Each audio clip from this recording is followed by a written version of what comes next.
Welcome back. I hope you are all doing well.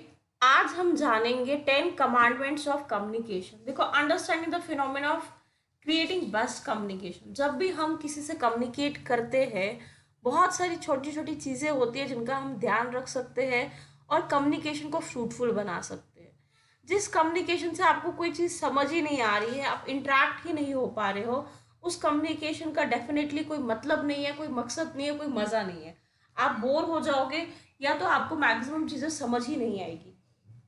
Best communication होती है जब एक अच्छा लिसनर होता है, एक अच्छा स्पीकर होता है। दोनों ही इंपॉर्टेंट है। ऐसा नहीं है कि कोई बहुत अच्छा बोल रहा है और ऑडियंस ऐसी है जिसको उस चीज़ में कोई इंटरेक्शन ही नहीं है, कोई इंटरेस्ट ही नहीं है, तब भी जो आपकी कम्युनिकेशन है वो अच्छी नहीं होगी। एग्जाम्पल, आपको म्यूजिक में बिल्कुल इंटरेस्ट नहीं है, बहुत अच्छे म्यूजिशियंस है आए हुए, आपके लिए वो कोई इतना इम्पोर्टेंट नहीं है। लेकिन कोई इंसान जो डाई हार्डकोर फैन है किसी सिंगर का, किसी म्यूजिशियन का, और वही म्यूजिशियन आए हुए, तो उसके लिए वो लाइफ में सबसे बेस्ट मोमेंट हो जाएगा। तो जिसकी जैसी नीड उसको वैसी डिमांड क्रिएट करके देते हैं, और जैसा हमारा कम्युनिकेशन का पर्सपेक्टिव है वैसे कम्युनिकेशन करते हैं, तो कम्युनिकेशन और ज़्यादा क्या बनती है, फ्रूटफुल बनती है। उससे और चीज़ों को अच्छा हो सकती है, मज़ा आता है और इंटरेस्टिंग होती है। Clarify ideas before communicating. आपकी जो आइडियाज होनी चाहिए, जैसे एज अ टीचर आप एक लेक्चर बनाते हो, आपके लेक्चर में आपके पास ऑलरेडी पॉइंट्स क्लियर होने चाहिए कि आपने चीज़ें कैसे लेक्चर डिलीवर करनी है। इसलिए प्लानिंग बहुत इंपॉर्टेंट होती है। आपका पर्पस क्या है कम्युनिकेशन, आप कम्युनिकेट कर रहे हो किस पर्पस के लिए। अगर नॉर्मल टॉक कर रहे हो फ्रेंड्स वगैरह में, तब तो कोई दिक्कत ही नहीं है। लेकिन आप एक सेमिनार में हो, आपकी ऑडियंस आपको सुन रही है, हजारों करोड़ों में लोग आपको सुन रहे हैं, आपके पेपर्स पब्लिश हो रहे हैं, आपको लोग पढ़ रहे हैं, तो आपके लिए एक अच्छी कम्युनिकेशन करना बहुत इंपॉर्टेंट हो जाता है। आप उसमें ह्यूमन कंसिडरेशन को कैसा ले रहे हो। अब देखो, पॉइंट्स होती है, हम उनसे जुड़ जाते हैं। उसमें कुछ ऐसी बातें होती है, कुछ ऐसे पॉइंट्स होते हैं जो हमें कनेक्ट करते हैं, हमारे इमोशंस को कनेक्ट करते हैं।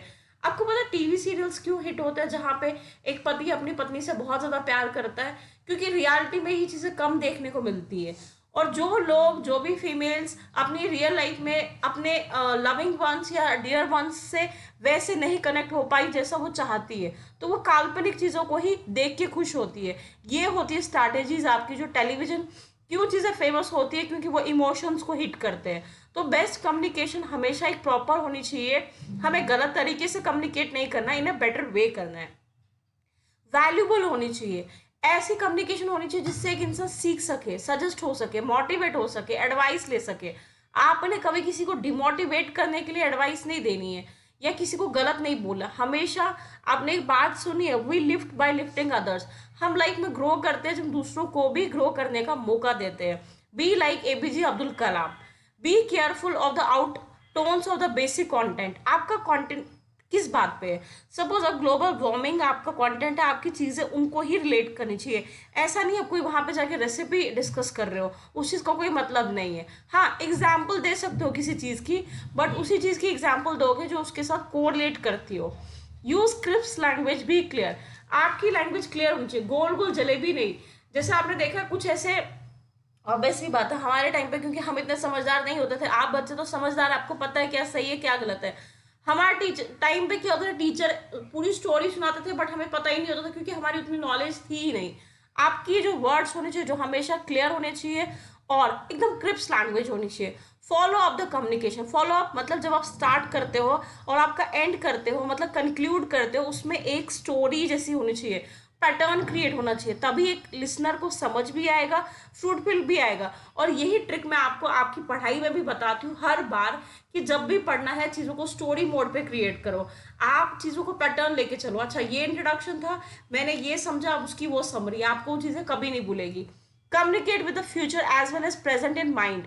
आपने ऐसा देखो, आप कभी भी किसी चीज़ का आउटकम देखते हो, तो उसके प्रेजेंट आउटकम, पास्ट में उस चीज़ से क्या हुआ और फ्यूचर क्या हो सकता है, ऐसे तरीके से बी अ गुड लिसनर। देखो, अगर आप चाहते हो कि लोग आपको सुने, आपको सबसे पहले खुद सुनना अच्छे से आना चाहिए।